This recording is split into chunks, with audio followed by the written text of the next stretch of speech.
This untraceable little piece of paper may soon be turning into government-issued crypto, be it the digital pound, the euro, or the dollar. These will be known as central bank digital currencies. Physical yuan is hard to track. The digital yuan is meant to allow the government to keep an eye on money flows. It can also be programmed, for example, to expire to encourage people to spend. In April of 2021, China grabbed a tight grip over people's personal finances as it introduced its own digital currency, the yuan. In this video, I'll explain why the digital yuan was made, what it means for us, how it differs from traditional crypto, and why you may want to own it, as it might soon replace the dollar as the world reserve currency. Stick around for the end and I'll show you how you can own and buy some of China's official digital currency. Hello, my name is Vadim, welcome. There are some truly horrifying concepts about handing over control over a fully programmable currency to a central government. I wonder what would happen if the US were to put out stimulus with an expiring currency that made it hard for people to save it. Would people trade it for less money that they could save? Would it really stimulate the economy? So many questions. So this freaked me out a little bit, and I actually made a video about CBDCs and how they are a threat to our financial freedom. And while I would love to say it's only a China thing way over there, it's not. You can find research papers from most major governments discussing the concept and stating its benefits. Anyway, that's all in the last video, but for now, let's get into the digital yuan and why it was created. Digital yuan's creation stems from the notion of control over payment domestically and internationally. Over the last few years, China's own tech giants like Tencent and Alibaba have completely swallowed up the financial sector. With so much data on its consumers, they extended into financial services like loans and insurance. So let's say last month you joined the gym, you start paying. Oh, well, maybe your health insurance should be lower. You missed the phone bill and internet bill payments. Well, maybe the interest rate on your loan should be higher. You get the idea. The whole system is so interconnected to every financial transaction and beyond. So remember that this was operated by two for-profit companies in China and not 100% controlled by the government. Now, internationally, the SWIFT payment system is something that has evoked fears in China. And judging by what's happened to Russia and how quickly they were just snapped off the entire world grid, I think that fear is justified. There will be tests in a CBDC bridge project involving Hong Kong, Thailand, China, and the United Arab Emirates. They're building a bridge that would allow these cross-border payments to occur through CBDCs in a very slick way. So how exactly is the digital yuan any different from other traditional cryptos, and why would you want to own some?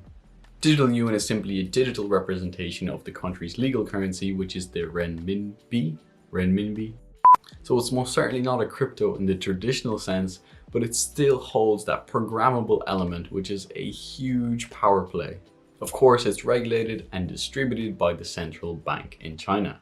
Now, obviously, you don't get to remain any bit anonymous with such a technology. All of your details, including your photo, your name, your address, everything would be attached to your CBDC asset.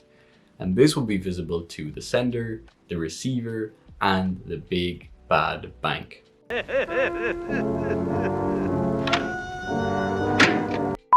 This differs from traditional crypto, which depends on an anonymous log of transactions, which is actually visible to everyone, but unless you know the exact address that you're seeking, you probably won't find it. More importantly, cryptos have a defined set supply, which doesn't allow it to become devalued like the US dollar has over the last 100 years due to more and more money printing. So if it's completely against all notions of financial freedom, why would you want to own any? Let's go back to the idea that China's currency may soon be on the rise to dominate as the world's reserve currency instead of the dollar. Now, why does this matter and why would it happen?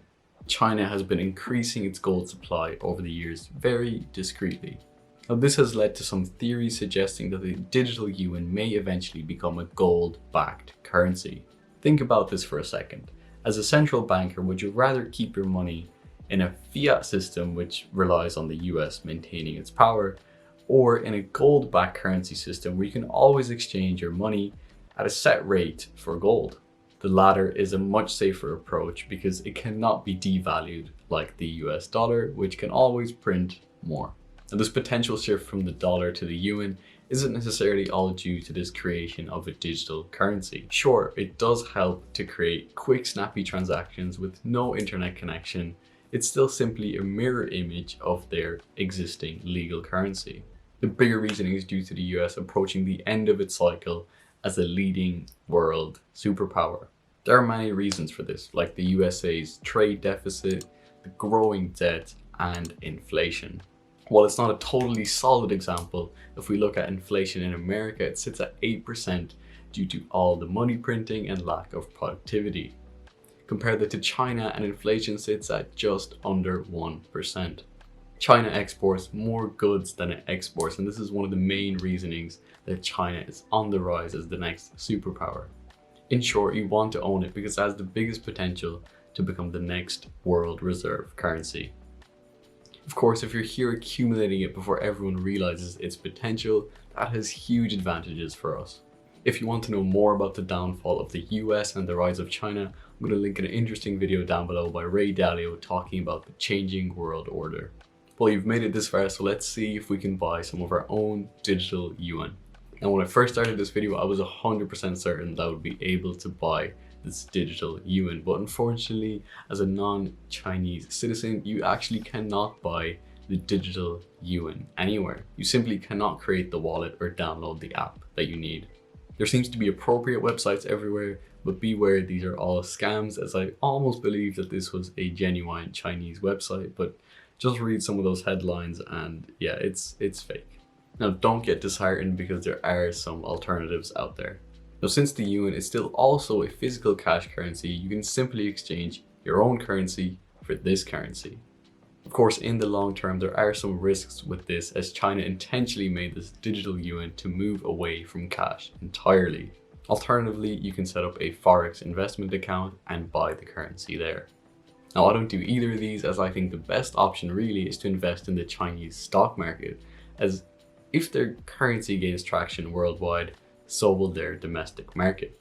Just look at the US. In my last video, I blatantly state as a rebellious solution that we should avoid using any of this CBDC technology when it gets introduced, and try our best to stick to traditional forms of crypto and even physical assets like gold. Thank you for listening, and I'll see you in the next one.